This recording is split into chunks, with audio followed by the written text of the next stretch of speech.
Hello, I'm Tim Russ. Live long and podcast. Hello, and welcome aboard the Captain's Yacht, the interview series where we step away from the bridge, pour a drink, and talk with the creative minds that are shaping the final frontier. And this is a special one today. I am your host, Dave Mader, and we're joined with Live Long and Podcast veteran Jessica Chan. Hi, Jessica. Hi. And our very special guest joining us, a writer, producer, and showrunner, Aaron J. Waltke, who is an Emmy-winning writer, producer, and showrunner whose work has helped redefine the modern genres of storytelling. Best known to Star Trek fans as one of the creative forces behind Star Trek Prodigy, Aaron has brought heart, humor, and bold characters-driven storytelling to a new generation of viewers while honoring the legacy of the franchise. His career spans acclaimed animated series, including Troll Hunters, Wizards, The Unikitty, Guillermo del Toro's Tales of Arcadia, where his work has earned both Emmy and Annie Awards, and a lifelong Trek enthusiast. Aaron has become one of the most thoughtful voices in contemporary science fiction, blending world building, emotional depth, and a deep respect for canon. So whether he's crafting sweeping adventures and intimate character moments, Aaron's storytelling continues to resonate with fans of all ages, myself included. So welcome today, Aaron, aboard the Captain's Yacht. Glad to be here. Wow, what a sweeping introduction. I'll try to live up to it. Well, I meant every word, and I'm so thrilled to have one of the writers with us today of Star Trek. It was interesting. I was on the Star Trek cruise last year, and all the actors are there, but I think my favorite part was Brandon Braga was there. Sure. And we got to really ask him about different scripts he wrote, the different eras of Star Trek he wrote in. And he's like, "This is okay," and we're like, no, it's fine. We like writers too. If anything, more so, because sometimes you ask an actor a Star Trek question and they're like, I don't know, like what was happening. They can tell you about the set or something like that. But right. It's a very different perspective. So thank you, Aaron, for being here. This is a live stream. So we are streaming live on YouTube, Twitch, and other places, including Facebook. So we have super fan Sam here. When's Prodigy coming out in Canada? They want to know, Aaron. It's an excellent question that is so far above my pay grade. I could not even begin to explain how any of that works. Yes. Long story short, it comes down to licensing rights. And, our show was on the air at a time when license rights belonged to different regions, and then some of it went to Netflix, but some of it stayed on the home page in different countries. In Canada, I think Crave had the rights to season 1, and right. Maybe the option to pick up season 2, but I don't. That's all I know. But I would love for you to have it. As far as I know, you can buy both Blu-rays, and sometimes they go on sale in Canada. And I think it is available to buy digitally as well. So if you do want to check out the series, definitely, at least you have those options. And, for 40 episodes for like $9 to $15, it's a pretty good deal in my opinion. Yeah, absolutely. And you're right. It was on Crave. It kind of got messy because, it's Canadian rights and US rights are separate. However, the fact that, season 2 in particular in the US decided to drop all at once, but Canada was trying to do it week to week. It's kind of like, it's difficult because Canada and the US markets, entertainment wise, are so interconnected. It's hard. It's a little difficult to try to do that. So that's why we're like, well, it's all out on Netflix, season 2 at once. So we decided we did like 4 installments, Jessica, as you recall. We were like, the first 5 episodes and the next 5, but and that was a really interesting way to go through it versus a week to week, because a lot of people binge it for sure, but it was interesting to I mean, it's 20 episodes of story, right? So I think people kept asking me, especially when season 2 came out, how should we watch it? How should we cover it? And I'm like, I can't answer that for you, but I can say that we just like the first season, it was organized in movements of about 5-ish episodes. And so if you binge those 5 and then kind of think about it, that seems like as good a way to do it as any. But you're right. Yeah. I mean, the question of how to release a show and how to garner interest and how to keep fans around It's only become more complicated in the era of streaming, where there's a bunch of different streamers and each one has their different models. And sometimes you have different shows released different ways on different networks or on the same network even. So everybody's just trying to figure out what works best. But certainly it's a different landscape than it was back in the 90s, where you just knew to tune in to this channel at this time for a new show and at this time for reruns, right? Absolutely. Now, Aaron, I wanted to ask you a small world question, if you will. Well, in the sense of it's a small world, because we may have like 6 degrees of Kevin Bacon separation here. I was looking up your bio and seeing you were from Greenwood, Indiana, and Yes. And so my uncle Gerald is a medical doctor. He moved down to Greenwood, Indiana, in 1996 from Canada. Wow. And so he put down roots there. My cousins went to high school there, and I'm a year older than you, and so as is my cousin Natalie, and my other cousin Chris Mater. He's a year younger than you. So you're right in between us. You're right in between us. So I asked my cousin Natalie, like, do you know Aaron Waltke? And I sent her your bio, and she goes, I think we were in marching band together.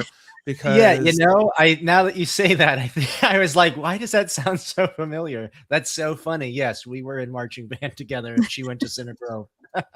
She went to Center Grove. Is that right? Yeah, that's the high school that we went to. That's the high school. So she played clarinet. She said she thought you played French horn.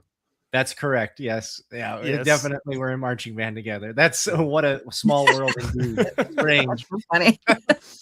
Yes, and I think my other cousin Chris, who now lives in he lives now near San Francisco. He played drums. He asked me to ask you about a mutual friend, Ryan Handy. If that name means anything. Ryan, he's good. I think he's still in Indianapolis. If you're watching, Ryan, how you doing, man? Yes. So there you he's go. In Indianapolis. I think he's actually running for city council. So if you live in his district, consider voting for him. Yes, absolutely. There you go. Well, all those things, Indiana. Now, this is a great podcast about Central Indiana. Well, and I just on that, like I played trombone when I was in band because that was Riker's instrument. So, Sam here's asking, did you pick the French horn because of Picard? It's an interesting question. I think I picked French horn because of my love of Star Trek, because almost every Star Trek series makes liberal use of the French horn. And even when it came to Star Trek Prodigy's theme, I remember, we were just starting to get our first takes on it back from Michael Giacchino, and then eventually Nami Melamod, who was our series composer and one of his genius proteges. They were like, what do you think? And I was like, this is amazing. Put French horn in it. Like every Star Trek show has French horn. And it's not just because I can hear it because I played it for 4 years. It's because there's just something mellifluous and grand that it evokes that gives it that sort of stately timelessness that I think Star Trek is sort of uniformly known for. It's hearkening to a time that doesn't exist, and yet we all want to exist and feels like it's always been there. And French horn, in my mind, is that way. I love the French horn myself too. So I feel left out. I played the flute, so I guess we're all in band, but I kind of always played a flute, one time at band camp. Yes, thank you. I was going to say, besides the obvious of growing up in the late 90s and playing in the early 2000s playing flute, which that sucked for that reason, but I don't know. I was jealous of the horn section. I kind of sure.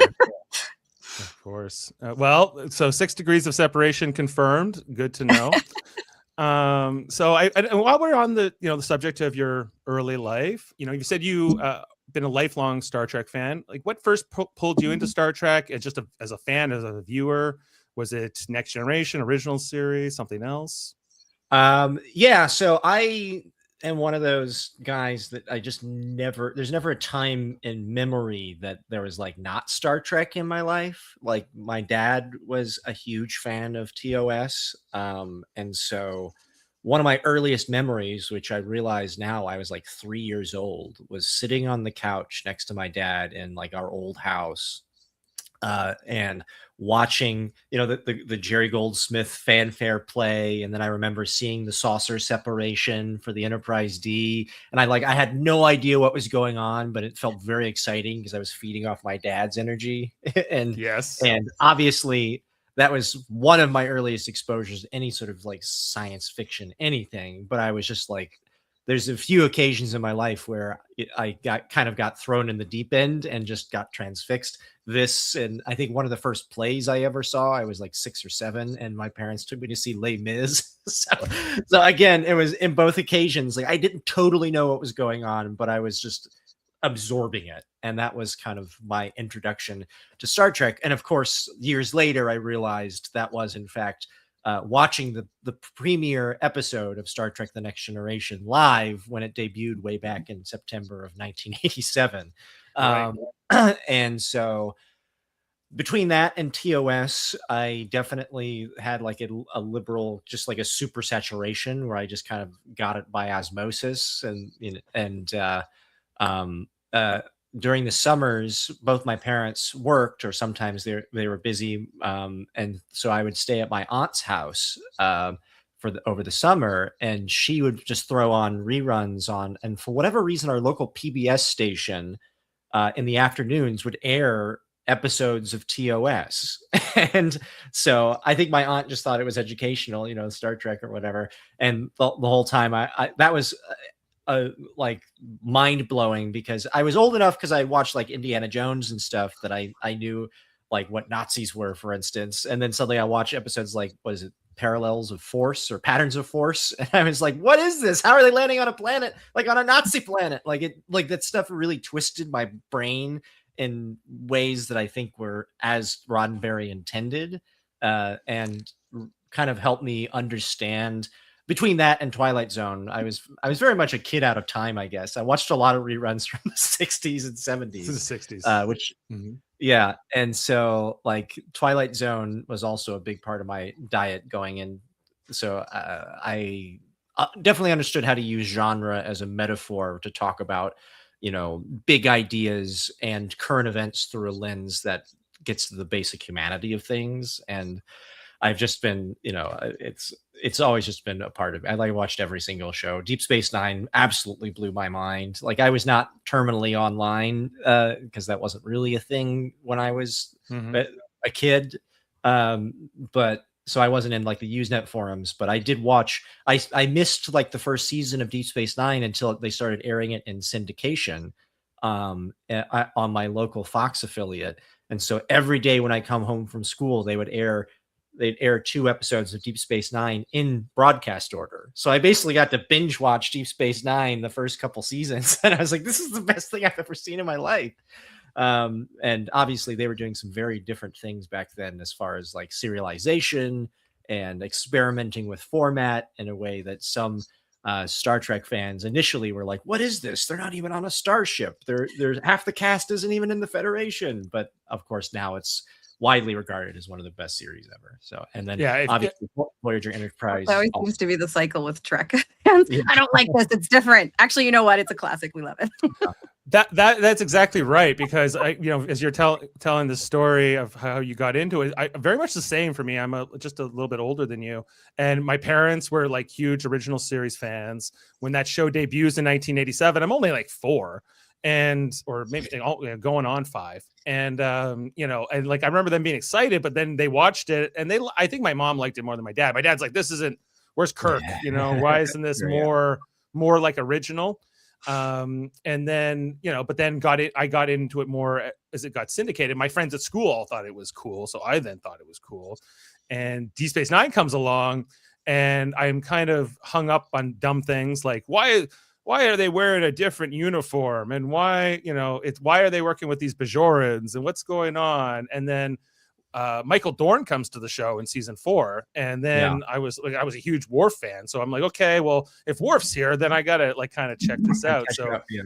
So then I get really into Deep Space Nine after that, and catch up on kind of the stuff I had largely missed in those first couple of years.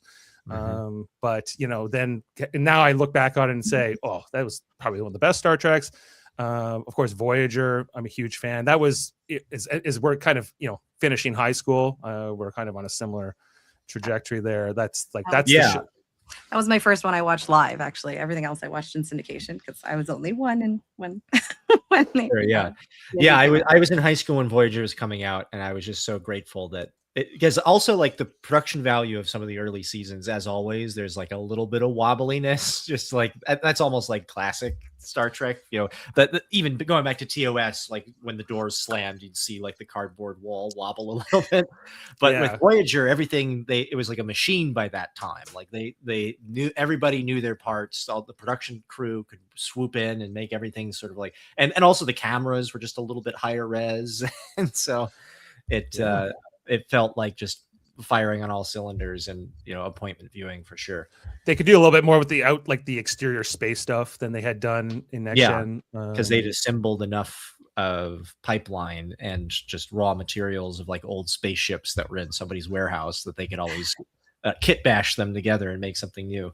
Yeah, they did it a bit, but Next Gen definitely did this the most, where they would just say off camera, something's happening, we've shot weapons. Oh, they fired back. Oh, whoops. Yeah. Okay. And then you get if you're lucky, you get a shake or something like that. Maybe someone gets a panel blown up in their face. Some rocks fall from the ceiling. Emergency room. Always those deadly rocks hitting people. Sparks. Somebody goes. Like, why do people keep putting the rocks inside the panels? But that is a mystery for another time. There are plenty of explanations, but I don't want to take too much time. Of course, I know that you would know that. Yeah. And you're a Star Trek fan. Then in high school, you're getting into like theater and writing and things like that. I'm gathering from the connections we've already established. And then did you know you wanted to be like a screenwriter? What was your aspiration like out of school? Yeah, I would say growing up for the most part in central Indiana, it was an odd sort of push and pull because as you can imagine, outside of like regional theater or the occasional touring company, there wasn't really like a lot of like stuff going on in Indiana like I could immediately point to and say, oh yeah, I know this guy who writes for TV. Like that doesn't exist really. The house I grew up in was literally between two cornfields. So at best it was sort of like, especially when I went to college, a lot of their like telecommunications program, like there was the theory, which is very good. And they teach you how to use the camera, but they're like, if you play your cards right, you could wrap cables at a Pacers game, like it was never like, oh yeah, you can go be a filmmaker. The closest I had to that was like folks who had made it out of Indiana, like the Jackson 5 or David Letterman and those folks that kind of took their sensibility. Kurt Vonnegut took their sensibility from approximately where I was from and then kind of transferred it to greener pastures where TV and film and dreams were made. But that didn't stop me. I was a weird little kid that just, I think I had that sort of inner demon that writers like Dostoevsky and Kafka always talk about, that I just had to do it. I didn't know why, so I took my parents' camcorder and me and the kids in the neighborhood would make all these short films and trying to make movies. And, I actually found a script when I was visiting my parents, few years ago, and it was a script I'd written when I was like 6, and sure enough, it was a Star Trek parody of all things. You were doing Lower Decks before. Yeah, and this is no knock against. I remember it was really weird, for as you might imagine, a comedy because somebody I'm trying to like mix the Zucker brothers with Star Trek or something, but I remember like them encountering the original it was like TNG meets the original Enterprise, and they called them like the USS Old Fart or something like that. At 6 you came up with this is great. At 6 but I guess it kind of goes to show that kind of remix like canon play was always kind of bouncing around in my head, I guess. And part of that too was just born out of how I bonded with my friends in like middle school, high school, where we would just pick some classic bit of genre and just talk about it endlessly. Lord of the Rings, Dune, All those things were super formative for us. Predator, Terminator, anything from the Cameron verse or Amblin verse, Aliens, like all of it was just sort of like hovering as like the important stuff that we needed to know about and hash out. And so I would write like plays, and we'd shoot short films, and we discovered at one point in high school that our French class, if we shot our final project as like a little short film all in French, we would get A+. And so that became like a challenge for us every year to make it bigger and bigger, until senior year we did like a half-hour like TV special, basically, that was just all the greatest hits, all in French. All in French. It was insane.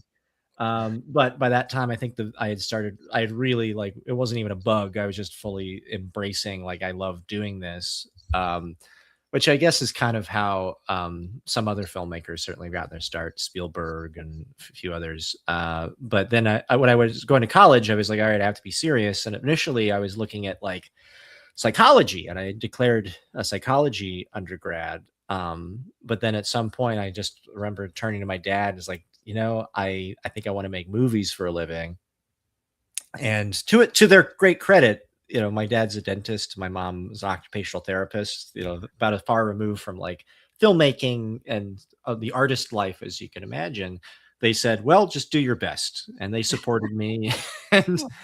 And then I got involved in theater and sketch comedy in college, which is great training ground for just being able to churn out like doable work, executable artistry on a short time frame, which is exactly what you have to do in television. And so it wound up being, by the time I got to I was graduating college, I didn't really see any way to back down other than just trying to give it the old college try. So I packed up my stuff, spent a little bit of time in Chicago, a little bit of time in New York, but then eventually kind of gathered up a couple of my other friends that were serious about film, and we all just moved into a tiny apartment in LA, and I've been here for 20 years. So yeah, it was like that traditional story, like when Keanu Reeves, Jessica, left Toronto and packed everything up and went to Los Angeles to pursue the dream. City of angels, city of dreams. Of course. Well, Jessica, did you want to take the next question, or do you want to? Oh no, you're doing a good job. I'm along for the ride. I'm like Rizzo in the Muppet Christmas Carol. Yeah, you're here for the food, as they say. Yeah, that's right. Yeah, and I am here for the food. Light the lamp, not the rat. So, you're writing these different projects. You get this opportunity to write for Star Trek. Like, were you just like, okay, like I'm all over it, or was it like, how did that sort of courtship unfold? Yeah, I mean, so I worked with the Hagemans on one of the first produced TV projects that I ever worked on, which was Troll Hunters, which is back in 2013, I think.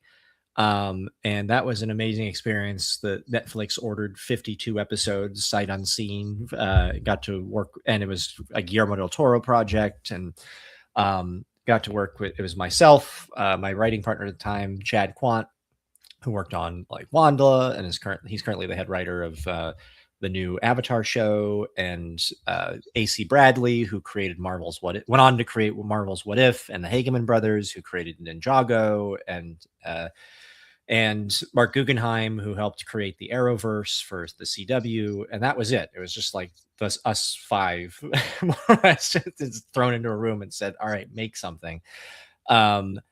But they always knew I was a huge Star Trek fan. So I think at the time this started to become a possibility, we had offices next to each other at DreamWorks Animation. I was showrunning a show called Wizards, which is sort of the final capstone to the Tales of Arcadia trilogy from Guillermo del Toro. And they were writing the movie that was going to kind of finish everything off. And they kind of came into my office and were like, "Hey, you like Star Trek, right?" And I was like, "Yes, I do." And essentially Secret Hideout, they'd had a meeting with them, and they were interested in doing a Star Trek show that's sort of like YA introduction to Star Trek with the Troll Hunters guys. And I was like, wait, I'm one of like 4 people that meet that description. So I was, of course, all about it for sure.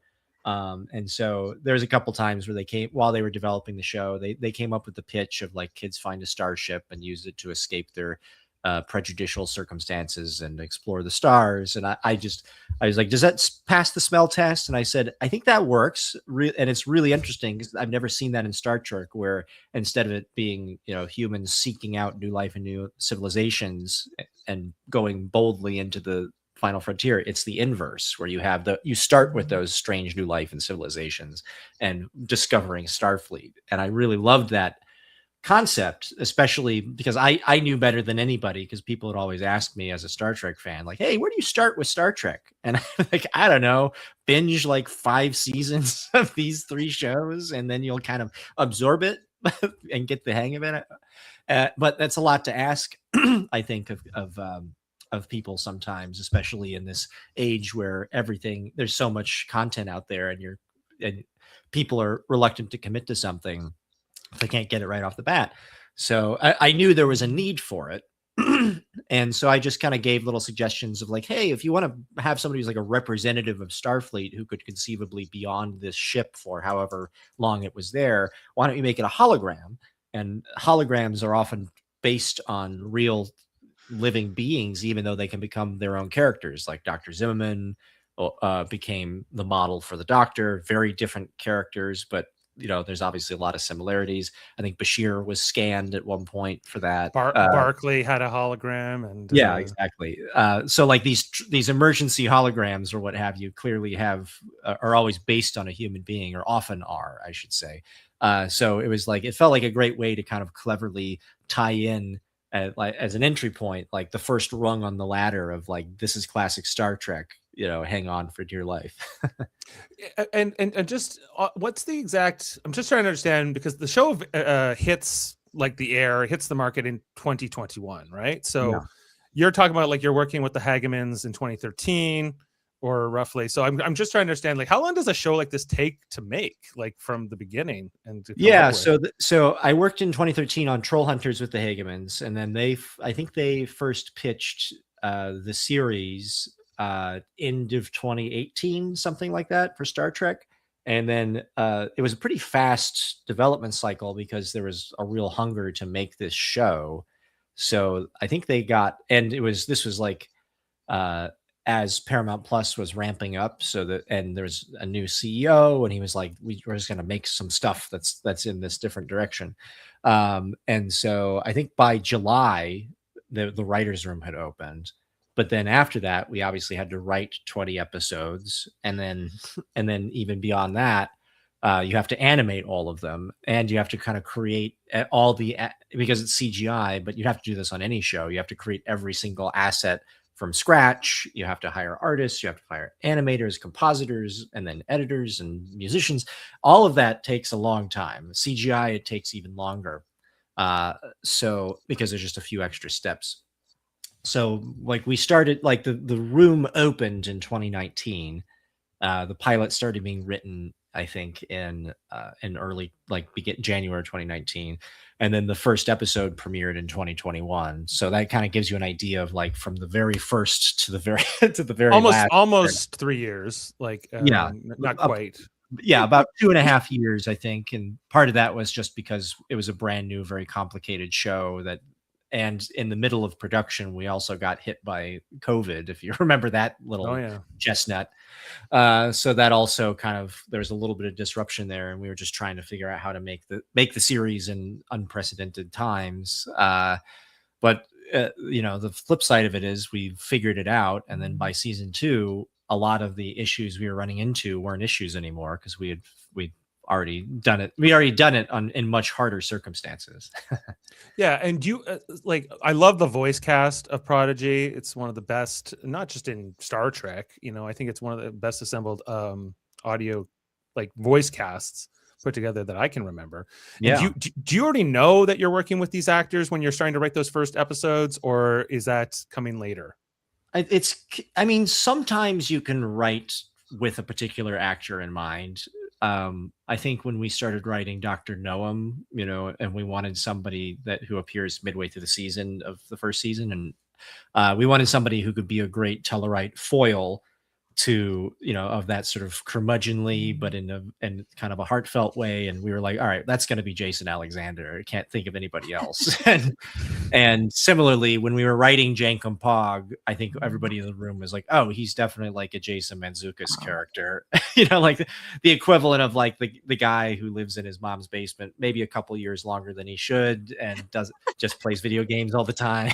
Like that. Right. That's almost and so sometimes you can write that way, but honestly, a lot of it came down to casting, which is kind of like the traditional way you do these things. You write the part in the sort of archetypal sense, and then you create sides and write character descriptions and kind of send them out, and then casting directors who are brilliant at their jobs will be like, oh, I think I know what you're talking about. Are you talking about this type of character actor? And then either they'll go to that actor, or they'll already have a Rolodex of like 5 people that are in that realm, and then they'd have them audition, read some lines, and then we all have a discussion of like if we want to have callbacks or who's close or who's top 3. And that's how most of the cast was chosen, I think. Yeah, that's interesting, because of course you got Ella Purnell, who is now a breakout star on Fallout, live action, of course. But at the time, I think she was in like one indie movie, and that was it. But we heard her voice, and I think Kevin especially, but all of us agreed, were like kept saying like there's something about that voice that feels very Gwendala, that there's like a woundedness and like a tiredness, but also a strength. And that's what I think we all really wanted. And so she just kept floating to the top of the list. Interestingly enough, I think number 2 in that list was an actress who's a dear friend of mine, Bonnie Gordon, who we loved her so much that we not only did she help us with Scratch before we had fully cast Gwen. She did like the character for Scratch for us, but also we cast her as the ship computer, the voice of the protostar. And we do all kinds of conventions and stuff with her. And it's a very strange, imperfect process, but that's part of the fun too, is just kind of assembling your troupe. And did they all record their lines separately, or were they ever together? Yeah, I mean, sometimes it is really nice to get everybody together, but it can be a very difficult thing, especially if everybody's really busy. And you have COVID in there too, I'm sure. In our case, we had COVID, so that kind of answered it for us. But on top of that, half of our cast live in the UK, so in theory, we could have done scenes where, like, I guess Zero and Gwen were together. We tried to book it, but ultimately in many cases, it's easier just to record separately, unless it's absolutely critical. So there were some actors that I didn't meet in person until like the premiere. Wow. Well, and because I was only asking, with Ella's case, and like she's working, across John Noble, and so she's just recording her lines, and then they're being put together, because you could never tell, because it feels very natural, and they're both so skilled at what they do. Like Jessica and I do these live script reads, like we'll do on this channel just for fun. Like we'll read like an old Next Gen episode, and we'll divvy up the parts. But and like Jessica's our most talented one, so I always find that the people who are they kind of elevate each other, like play, if you what's that trope of you play against a really good golfer, it will make you a better golfer, sort of thing. Sure. And it was such an amazing team you put together for this. I was like, wow. And like, it's even more impressive if they're not playing off each other. I know everybody was a total pro. And part of that too is like when we would do, oftentimes when we were recording, many of them, especially Kate Mulgrew, wanted someone to play off of. So we would have our voice actor, or sometimes even us, like read the lines with the correct intention that she was playing off of, and then she would bounce off that. So there was, it's not like they were just talking to a tennis ball, and like how some movies are made these days. There was a person on the other end, that there was because acting is reacting, and especially a lot of these actors are very good actors, and like to be able to play off of that. Of course. I don't know. this is a question you have later, but I know Sam had the same question. Why did you go with like, was the Voyager for like the kind of, when you were thinking of the hologram, and like what was the, like, why was Voyager the one that you were going to connect the series to the rest of like the wider Trek universe?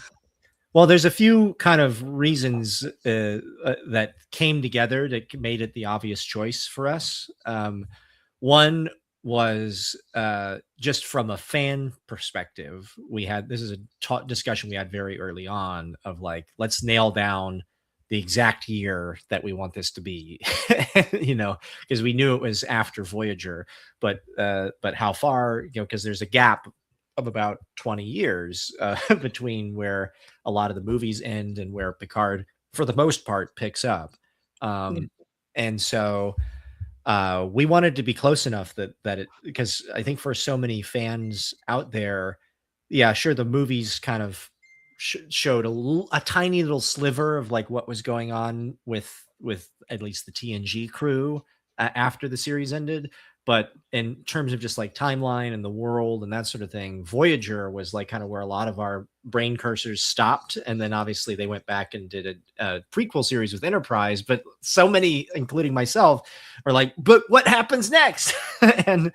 and so it kind of made sense to us from that meta perspective to start at Voyager and then work our way backward and introduce all the other Star Trek stuff. And then also from a narrative and character standpoint, as I alluded to before, there's that question of, okay, if there is an emergency training hologram, someone that you would summon to help like whip a crew into shape, a motley crew, as it were, who would that be based on? If it's an emergency hologram, you're probably activating them in less than ideal circumstances. And we were like, okay, well, and we also, for our young crew who essentially were all orphans, it'd be nice if there was somebody who was sort of like a mother or father figure, or at least an avuncular figure who you would understand and both be stern, but also you could tell they care.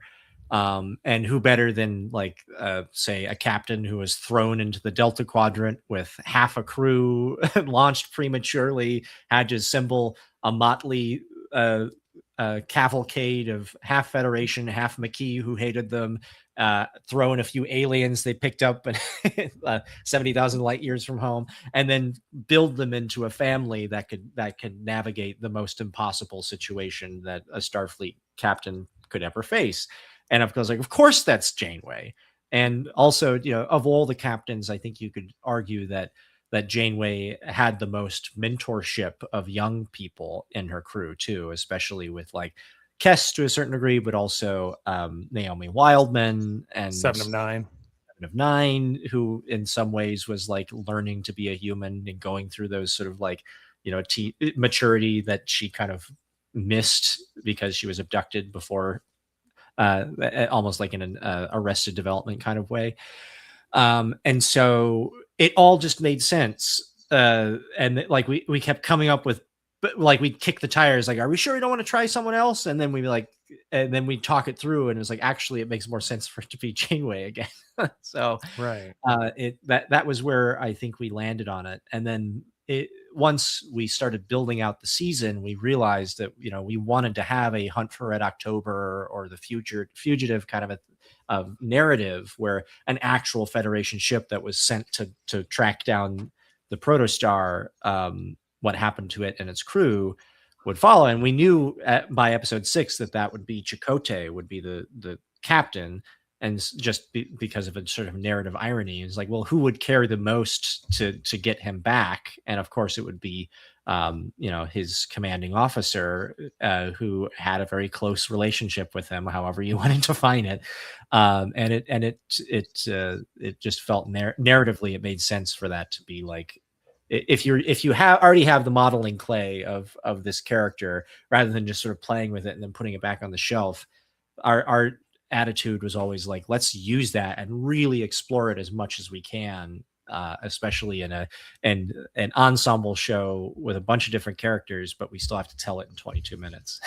Right. It was amazingly done. Like, honestly, it was just I loved it as a Voyager fan, and it gave like a bookend to that series that I think was very like lovely. But also, like, I think as we watched, we were always kind of thinking like, tried to remove Trek from our brains and be like, how would like young people kind of take in this storytelling? But I mean, obviously I can't know for sure, but it did feel like, even if you knew nothing about Trek, like it felt like there was something there that like it worked so well. I feel for like old Trek fans and new Trek fans. I think like you guys hit that balance like perfectly in my opinion. For sure. Well, I'm with you too, Jessica. And like the other thing I'm trying to understand too is like at the time, so you come out in 2021, but like, you know, these other Star Trek shows are happening as well, right? So there's obviously Discovery, but Picard and Lower Decks, they both come out in 2020, and they're kind of not quite in the same. Well, Lower Decks is actually in the same decade, but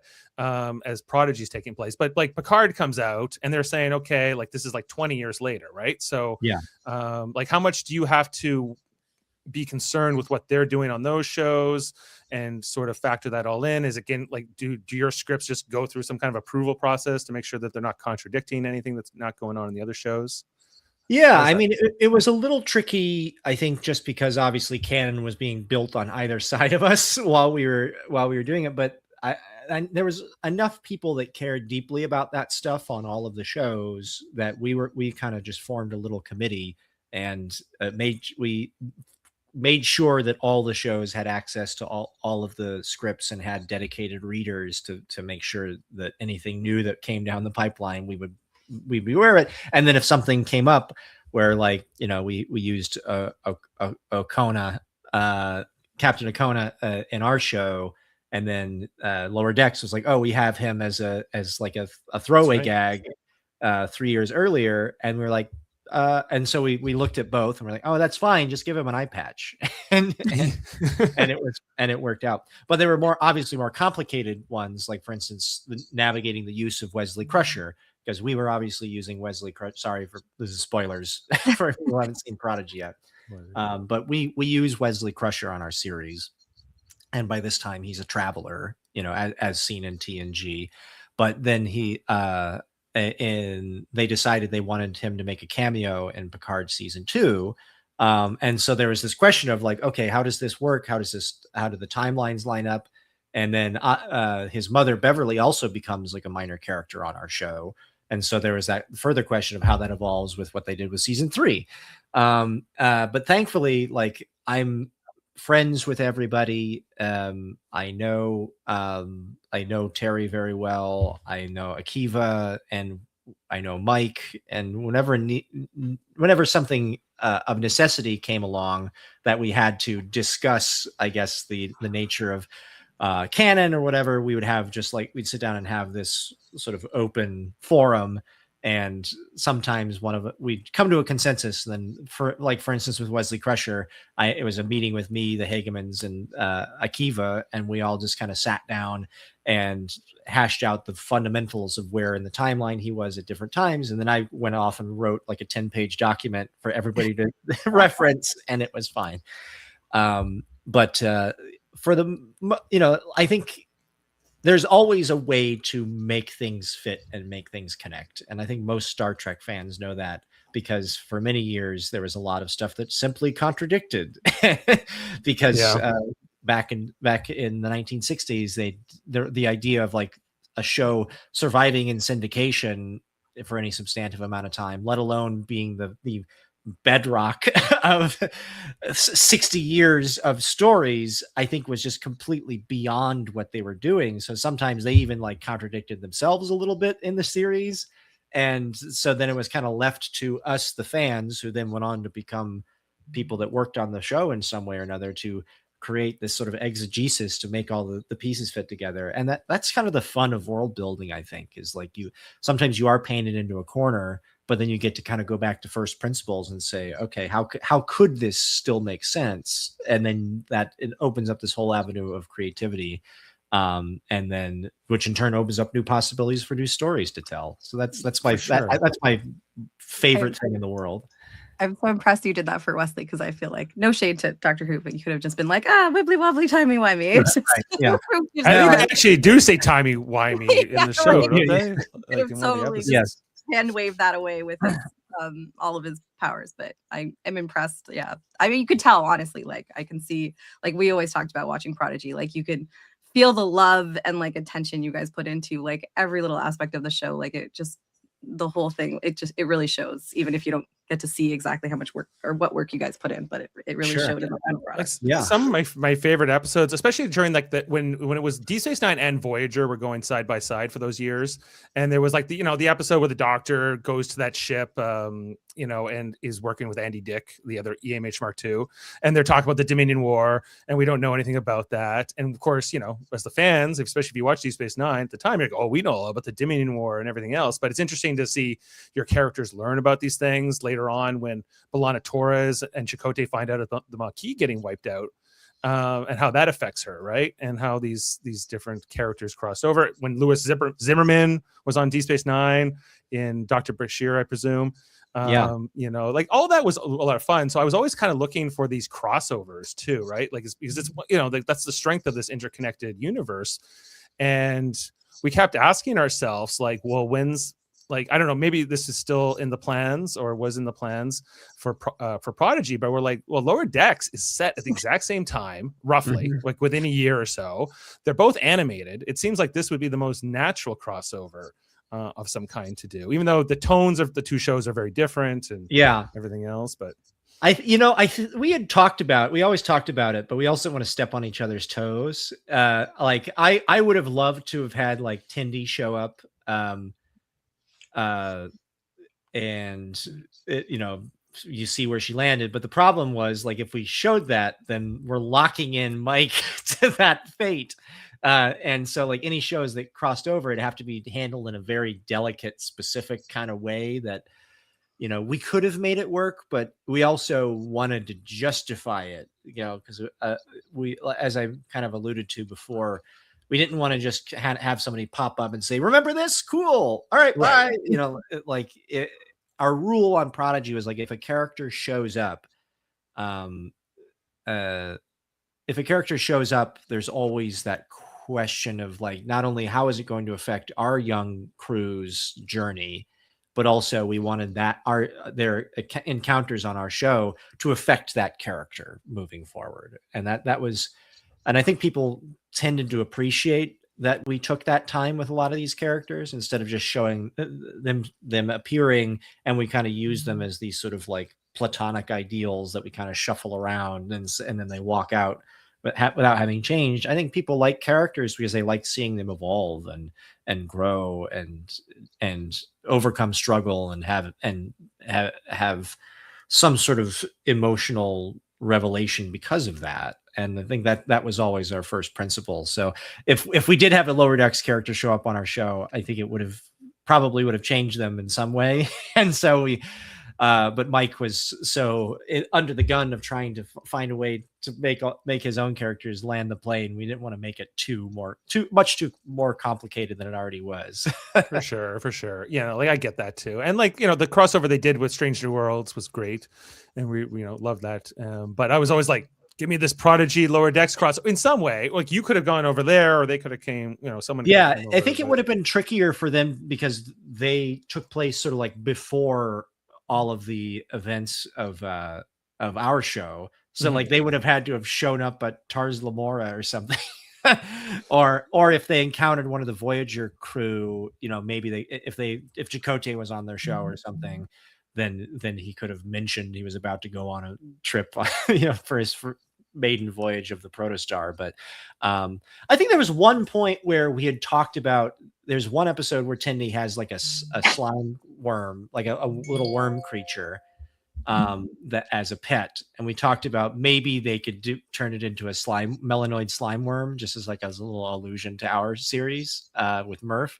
But I think we just couldn't make it work because of the timing and where they were in production or something. But I love crossovers, and I was so delighted when they did that when they approached us to do that on Starfleet Academy, and we were like, yes, please. And we it's not Rock Talk, right? It's a brick no, car. It's a Brokar. It's a brick car named, I think, Orin or something like that. But they used our model as like a starting point of what brick car looked like, and at least as juveniles. And also they name check our crew and our cast and crew in the pilot episode when one of the characters is going to the doctor who is on that show. Sam was asking. Sam goes to the doctor asking for mentorship, and she straight up says, like, you mentored, the crew of the Protostar with Captain Gwendala and Dal and whatnot. So it was like, and they appear on that giant board of Starfleet graduates. So it was really nice and very sweet. Noga and Alex are huge fans of our series. They actually, Noga, one of the first things she did was watch our entire series, even the animatics for season 2, because she knew that ours was one of the series that did the most with, how education works and how Starfleet works. Because before that, there was a handful of episodes with that, like First Duty or whatever that took place at Starfleet Academy, but very little really delved into it until our series. Right. It was always fun watching it to always be like, oh, what episode? Like, what's the lesson this week? Like, oh, this is like the time loop, or this is the first contact episode, or this is the holodeck episode. It was always fun. That was really fun, especially early on, was breaking down Star Trek to its constituent components and say, if you had to explain the cool stuff about Star Trek to a complete stranger who had no idea what any of it was, what were the fundamentals you'd want to get across, and how can we find a way to turn those on their heads so even longtime Star Trek fans might have fun with it. So yeah, it was really fun. Well done. It was fun. Like, Jessica, mother of 2, we were watching it from a perspective of, like we're, millennial Star Trek fans who grew up on Next Gen and Deep Space Nine and the rest of it. But, like, how is this going to speak to a new generation, like to our kids? It's something I think Star Wars did exceptionally well with some of their animated series in like the 2000s, was kind of like after coming off of those prequels, was like bringing in all these new types of fans, a whole new generation, right? And now we see, Star Wars so big. It always was, but there was a big shift, I feel like, after the prequels happened, where Star Wars then became the #1 science fiction franchise. And not that it's all about numbers and competition, but I would love if Star Trek had, more younger people, engaged with it and seeing it, right? And so that's why I was like, okay, I totally get what we're trying to do with this Prodigy show, and loving that aspect of it. My son was already grown up, so he was already past that era, but like, kudos to you for that, because I think it was really important to, like, okay, how can we do something that's educational, speaks to this new generation, but is also faithful to what it is, and it's all canon, and like, I think you did a really good job with the show, just like Lower Decks did. Like, this is all together, this is all the same, even though it doesn't feel like it can be. The live action, the animated, like the more serious tone of your show versus the more, I don't know, goofy sort of out the window tone of like Lower Decks, for instance, and how that all kind of comes together. I think Star Trek itself has always pushed the boundaries of, like, even going all the way back to the original series. Trouble with Tribbles is a straight up comedy episode. like we got too many little fuzzballs everywhere. Like, they even do the Dick Van Dyke, like, too much stuff in the closet falling out, but it's just Tribble falling out of a overhead compartment. That was slapstick comedy at the time it was being made. And that's what I always love about it. It's like Star Trek is a vessel. It's a container for story and humanity, even when you're dealing with characters that aren't strictly human. Right. And just like the crew you put together in this show, I really love, like, the voice actors we've touched on, but like just like the diversity of, like, and Jessica, I think we really felt this while we were watching the series. It was like, we really got to know these characters. I think for you in particular, Rock Talk was somebody you became very, sort of, attached with, and we're just like, well, I want to see more of these characters. I want to see them in live action or in animated versions, and I'm sure you've been asked this, what is the future of Prodigy as a show, because it feels like it's paused on some level, but I mean, the answer is I don't know. I think there's a lot of sort of open questions and they're still figuring it out, because it's not a secret that Paramount, Skydance bought Paramount, and now Paramount is looking at merging, and so there's a lot of question marks of like what the next 10 years of Star Trek is going to be, and I have no answers. I'm just glad that it's going to continue to exist in some form or another. As I can tell you, I want to know what happens to them. Like, I want to know, like, maybe that will come up here in Academy, because the Doctor, who knew them, as we've established, but that's like 800 years ago for him. So it's kind of like, okay, well, whatever their story was, it's long since passed. Well, unless there's some time travel shenanigans, and there very well could be, because that was baked into Prodigy from the beginning. But like I do want to see what happened to them, like, with Gwyn and Dal, and how they were going to sort of move forward. And as these, because especially with that particular era that you were touching upon there, like it's right after that, the whole the Mars attack, and the Romulan was coming, and there's some interesting stuff in that space that is only like alluded to in other series or even the Kelvinverse movies. I agree. And I mean, if you know anything about me, I don't ignore that stuff. I want more.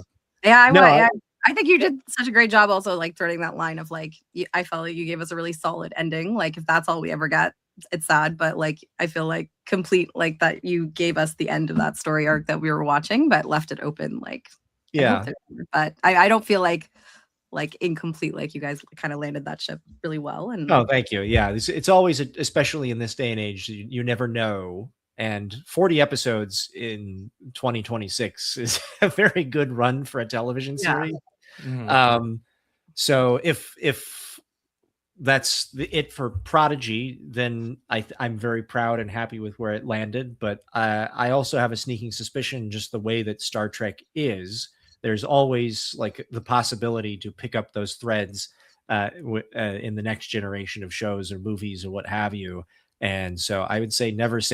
Like, we're us Trekkies are like the cockroaches of the franchise world. Like, we just keep surviving every nuclear apocalypse. The actor who plays sorry, I was gonna say, that's a great thing about animation too. You don't have to worry about like aging actors or anything. You can kind of come back, slip back in 20 years. And I'm trying to think of the actor who plays Okona, Billy Campbell, Billy Campbell, but I'm sure he was like, what, you want me to do more Okona? I think he was delighted. I think he was surprised but delighted.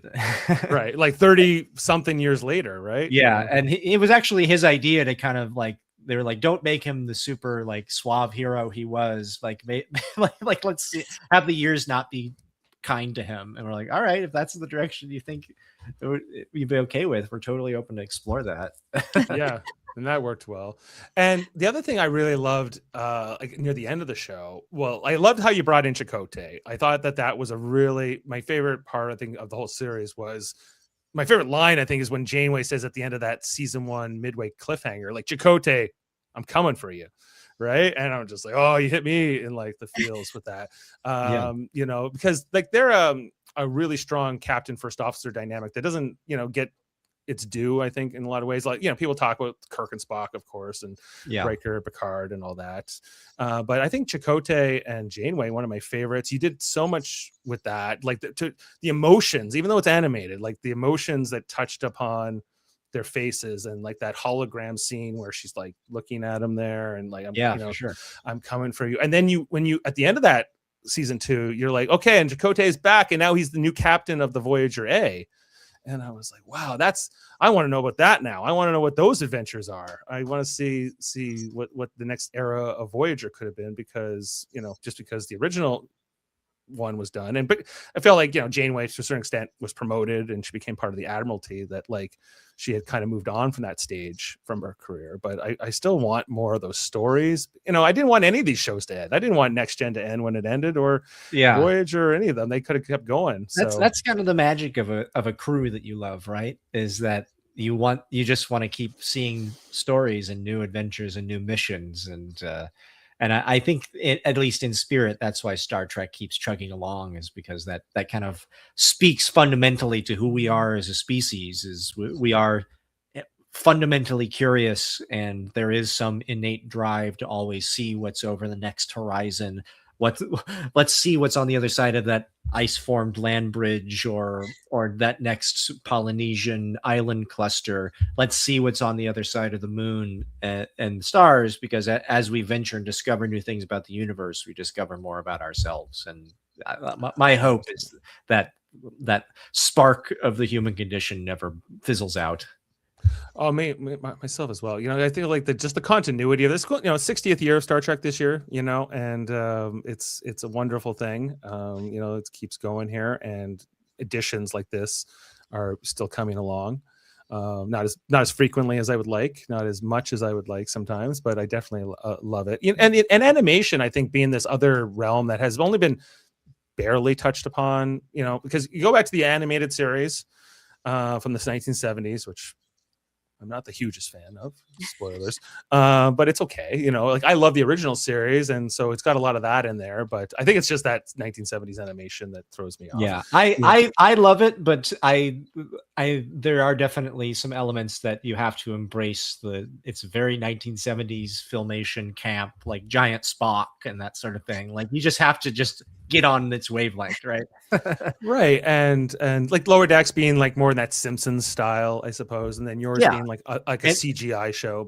And by the way, that's also the beauty of Star Trek, is like not even just like if you don't like a series, there's plenty of others. It's like if you don't like an episode, like just wait till next week and it could be something totally different. Like if you don't like Star Trek when it's funny, wait till next week. It'll be like a horror movie, and then the week after that, it'll be like a trial movie. Like it contains multitudes, and that's what I think that's its enduring strength.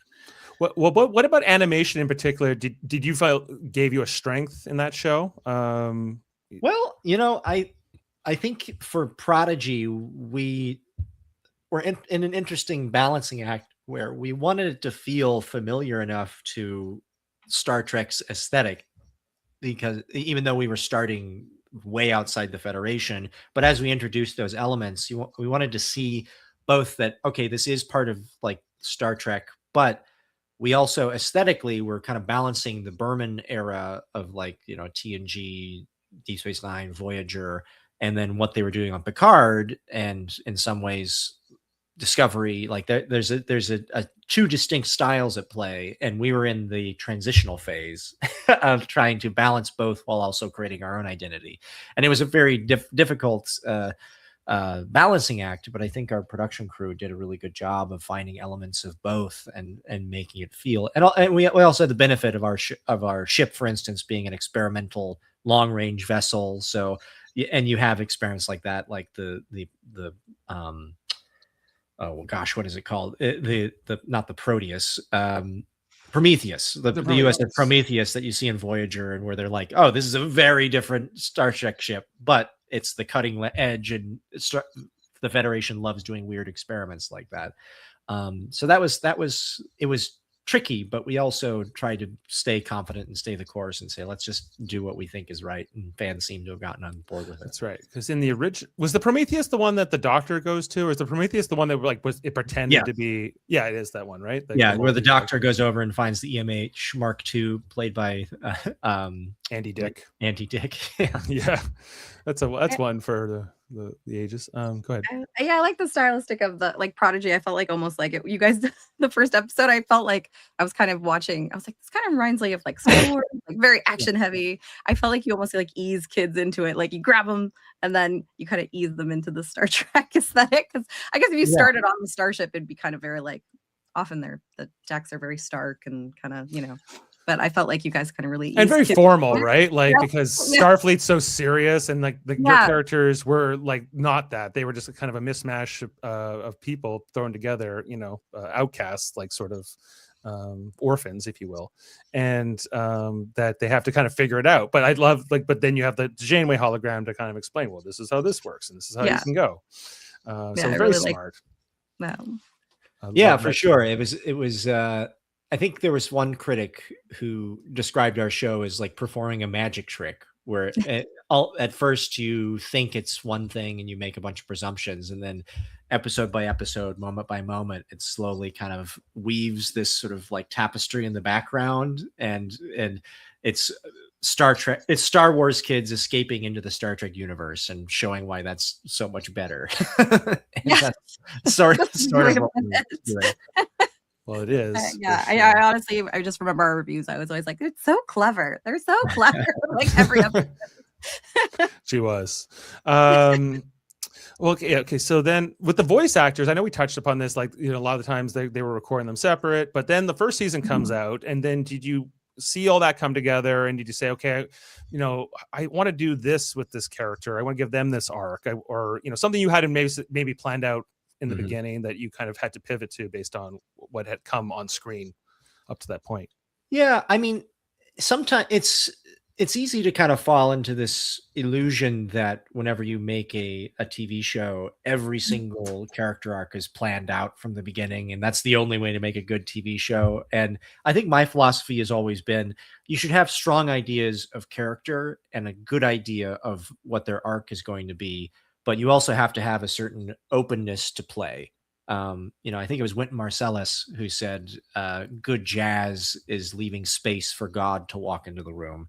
And I guess what he meant by that is just like you have a foundation and a structure, but you also leave open an opening for inspiration. And as long as you're true to the characters, I find, and their story, oftentimes it means even if you have best laid plans of like, oh, by episode 15, this is going to happen, and episode 16 to 20, this is going to, and then as you're exploring the character, you realize you've like moment by moment, scene by scene, you might realize, like, oh, actually that revelation we were saving for 20 works better for episode 10. And then it would set up a more interesting revelation for episode 20. And so there's always a certain malleability, but under the umbrella of staying true to the story that you're telling. And I think there are some hallmarks we always knew we were going to be writing towards. For instance, like we knew that they were going to get back to Starfleet by episode 20, but there was going to be like a choice and an imperfect outcome that would open up new possibilities for story in future seasons. We knew that at first they think Starfleet is going to be the answer to all their problems, but by the end it's they themselves that save Starfleet in some way and allow it to and change Starfleet for the better. Those sort of ideas sort of gestate in the back of your mind, and as you're pitching ideas and spending hours and weeks in the room talking, like, does this feel right? How can we explore this? And then it's slowly like the cathedral will assemble itself around you as long as you stay true to those fundamentals. So yeah, that was kind of where we were at with like, did you know, like, I guess with Dal in particular, because, he ends up kind of realizing, well, maybe I'm not the captain, or maybe I'm not the leader. Maybe it's actually Gwyn. Was that sort of known from the beginning, or did you come to that stage? Because it feels like when you're watching the episodes, like you're not really sure. It's almost like this kind of competition in a way. Well, I think when you're talking about the fundamentals of who a character starts out with, and then what do they think they want, and then by the end of it, what do they need, and what is the most interesting growth for a character? And usually it's like taking them from a place of comfort and obviousness, and then if you can get them to a point where they accept something that is fundamentally different from what they assumed about themselves and about the world and their place in it, usually that kind of growth is the most interesting. And so for us, it was a matter of, if Dal starts in a place of just assuming he has to be captain, and assuming he has to be in command, and assuming he has to be free to do whatever he wants at any time and pull the ripcord and escape any situation, because that was the really uncertain place that he was brought up in, to trust no one and to support no one but himself. By the end of it, what's the most interesting place we could take a character by that? And that's someone who realizes that this sort of mythical place of the captain is an ephemeral thing. We say it right in the finale of this of season 2, of just like a captain's chair is something you're a steward of. Many came before and many will come after. And being part of that legacy and supporting it and being part of the whole that does something greater than what any of you can achieve, is in some ways more noble than simply getting the prestige and the accolades and the titles. It's and not a that throne, I suppose. yeah, and that feels like a really interesting place for a character like Dal to land. And that was, we knew we were going that direction for most of the series, but then when we found a way for it to really elegantly click into place, it felt like that's the way it should always be. Mm-hmm. I was always amazed how much you guys fit into like 22 minutes per episode, but I felt like we were talking about like you're introducing Star Trek, but you're also giving these characters an arc. But like as a mom, I was watching, and yeah, there's so many times that I feel like you guys really put in like really good messages for kids too, to just take away, like, which I think is what kind of Star Trek is all about. But you guys always did that, and like I loved Dal's arc for that reason, because so many, especially like in this current climate, like, you know, oh, I'm second to someone, like, oh, that makes me less than, like, just learning, like, yeah, that whole, like, I can be any part of the crew. That doesn't make me less valuable. That doesn't mean someone win over me. Like, I love that story arc for him. But yeah, I just always amazed. Like, you guys had so many layers going on, but there's so much I felt like as a mom, like, I loved what kids could take away from this and like in their own personal lives beyond just learning about Star Trek. But well, and just to ask you on that point there, Aaron, because you start as a member of the writers' room and then become head writer, showrunner, like for season 2. Yeah, right? so I on season 1 I was still wrapping up show running on the series Wizards, and so I was but because of where we were at in production, I was able to like kind of moonlight as a writer and producer on season 1, and then by the time season 2 rolled around, I was all done with that, and I was lucky enough that they were like, "Hey, you want to come back and be head writer and co-executive producer for season 2?" And I was like, "Yes, I would. Let's do it." So that's how that evolved. But the first season, I was part of the writers' room with a bunch of other talented writers. What's that like? I guess to Jessica's point there, like where you go from being a member of the bridge crew to being, I guess, the captain, right? And what's that dynamic like? Well, I something that the Hagemans and I both always try to treat it very as egalitarian as we can. You know, as far as just as Captain Picard will always take all of his crew into the observation room and talk out every scenario. Very rarely was it ever a sort of top-down thing anyway. So the transition for me to have a little bit more overview and say so in the writing of it wasn't too dramatic of a shift, because I think everybody still had a say and I still had a say and everything, but we all tried to work together to make the best story possible. Really what it came down to is just there's a lot more work for me in rewriting scripts and help being in the planning stages of things to make sure that we were on a solid sort of structure in both in our show and the greater Star Trek universe, and which I'm happy to take on that responsibility.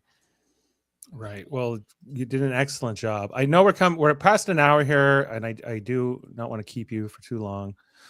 So we have a few last questions that we'll get through. Sure. And, so on that, like, what advice would you give to aspiring writers, especially those who want to work in animation or any kind of genre? Yeah, I mean, it's a very interesting, shall we say, time for television and animation in particular. But I think the one thing that remains true, and perhaps more true than ever, is the people that find their way and succeed are the ones that find a way to make it for themselves. So the tools to do something truly unique and interesting have never been easier. So my suggestion is like, learn the craft as best you can. Don't just turn your creativity over to other people or a machine or whatever. Find a way to actually make something unique and do, for instance, what AI cannot do. And that's inject an intentionality and a soul into your work. To that end, I would suggest surrounding yourself with the most talented people that you know, the craftsmen, the artisans, the editors, the camera people, whatever, and just collaborate and make stuff and make it your own, and think about the things that you love and why you love them, and try to tease that out into your own work. Make something, put it out into the world, and then do it all over again and try to make it even better.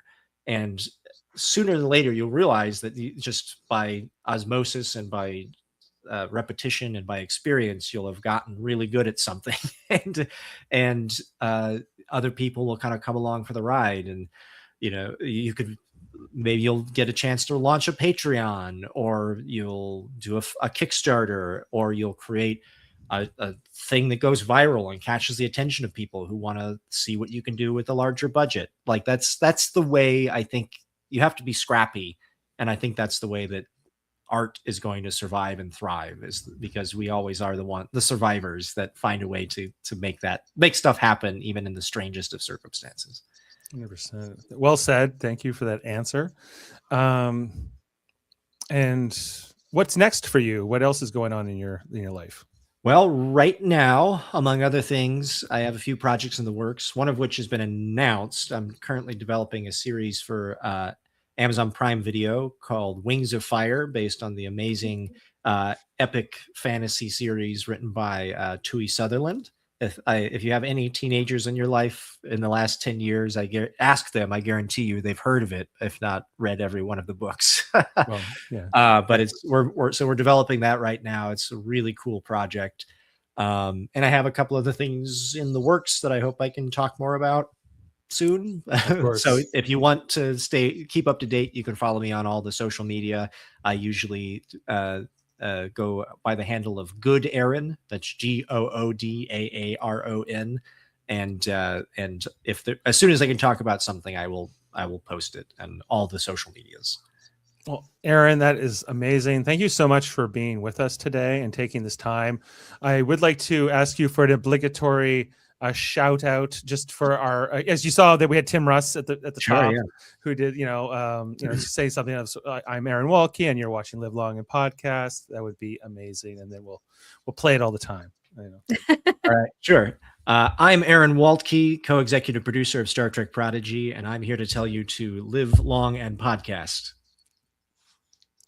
Love it. And thank you for that, Aaron. Jessica, what do you have anything you can talk about in your life right now with your different voice acting gigs, or are they all confidential? And no, top nothing. secret? I'm just a baby voice actor, so nothing. I'm just starting. So, starting out. Well, I can't wait to hear you. Thanks for having me here. Thanks for being on. I knew that the show was like, I felt the love in the show, but it was very neat to see the behind the scenes of how that love was crafted, because I felt it in every episode. It was amazing. I loved it so much. Yeah, my pleasure. Thanks. And check out all the other great stuff we have here on Live Long and Podcast. We sometimes do our script reads, as mentioned, Star Trek Radio Theater. Most recently, we did Galaxy Quest. Go and have a listen to that. That was a lot of fun. We are currently doing reviews of Starfleet Academy every Thursday. We'll be on tonight covering the newest episode, Come Let's Away. That will be on at 8:30 tonight, and Chris Murphy will be hosting that.